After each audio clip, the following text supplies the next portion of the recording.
நண்பர்களே, இன்னைக்கு தான் நம்ம சைக்கிள் வாங்க போகிறோம். அது மட்டும் இல்லாமல் இன்னைக்கு குட்டி அயன்மேன் ப்ராக்டிஸ் தான் பண்ணோம். காலையிலேருந்து வெறும் வயிற்றில் ப்ராக்டிஸ் பண்ணால் எனர்ஜி இருக்கான்னு சொல்லிட்டு பிரெட்டை சாப்பிட்டு எங்கே போகிறோம்னு பார்த்தீங்கன்னா ரன்னிங் தான். எங்கள் ஏரியாவில் எந்த ஒரு கிரௌண்டும் மாட்டல. ஸோ அதனால் பைபாஸில் போய் உள்ளான்னு ஒரு முடிவு பண்ணோம். ஓடுறதுக்கு முன்னாடி வார்ம் அப்லாம் பண்ணிட்டு இன்னைக்கு பார்த்தீங்கன்னா ஒரு 30 மினிட்ஸ் ஈஸி ரன் தான். நான் வச்சிருக்க ஷூ தான் சரியில்லை போல.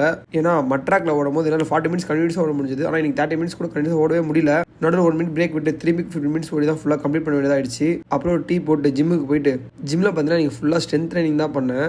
சாஸ்தை வேறு 9 மணிக்கு அவங்க வீட்டில் குழந்தை இருக்கு போல இருக்குது, அது ஸ்கூலில் வேணும்னு சொல்லிட்டு கிளம்பிட்டான்.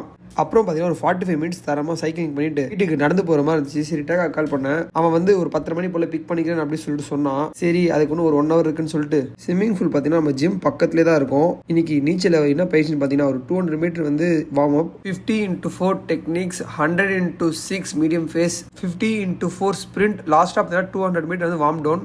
டோட்டலாக ஒரு 1600 மீட்டர் ஸ்விம் பண்ணியிருப்போம். அப்புறம் டேக் அவன் தான் ட்ரெஸ்ஸும் எடுத்துகிட்டு வரல. ஸோ அவன் தான் ட்ரெஸ் எடுத்து கொடுத்தான். அப்புறம் வீட்டுக்கு வந்து நம்ம கேட்ட கூட கொஞ்சிட்டு கரெக்டாக ஒரு 4 மணி நேரம் நானும் சுற்றி தான் சைக்கிள் அவங்க கிளம்பியிருந்தோம்.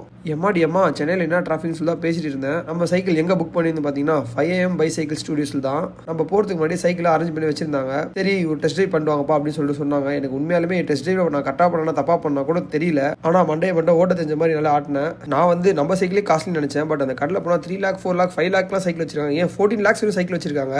பட் நம்ம சைக்கிள் தான் எப்பயும் கெத்துன்னு சைக்கிளை தூக்கி காட்டிட்டு நமக்கும் சைக்கிளோட தெரியாது. ஸோ ஆட்டோலேயே நம்ம சைக்கிள் ஏற்றிட்டோம். வீட்டுக்கு வந்தால் எங்கள் அம்மா அழகாக சுற்றி போட்டாங்க. வாழ்க்கையிலே நான் முதலாக காஸ்ட்லியாக வாங்குற 2வது பொருள் இந்த சைக்கிள் தான். ரொம்பவே சந்தோஷமாக இருந்துச்சு. அது மட்டும் இல்லாமல் அயன்மேனுக்கு கரெக்டாக இன்னும் 100 நாள் தான் இருக்குது. முக்கியமான விஷயம், இந்த சைக்கிள் வாங்க எனக்கு யாரெல்லாம் ஹெல்ப் பண்ணால் பார்த்தீங்கன்னா மேடாக்ஸ் ப்ரோ, ஃப்ளாசி ப்ரோ மற்றும் விஷ் ப்ரோ தான். எனக்கு சைக்கிளை பற்றி ஒன்றுமே தெரியாது. பட் விஷ் ப்ரோ தான் எனக்காக இந்த சைக்கிள் வாங்க அந்த சைக்கிள் வாங்குன்னு சொல்லிட்டு எனக்கு ரொம்ப கைட் பண்ணாரு. ஸோ எனக்கு உதவி பண்ண எல்லாருக்குமே ரொம்ப நன்றி. அப்புறம் சைக்கிள் வாங்க சந்தோஷம் இல்லை வெளியே சாப்பிட்டு லைவ் ஸ்ட்ரீம் போயிட்டு அப்படியே தூங்கிட்டு நண்பர்களே பாய்.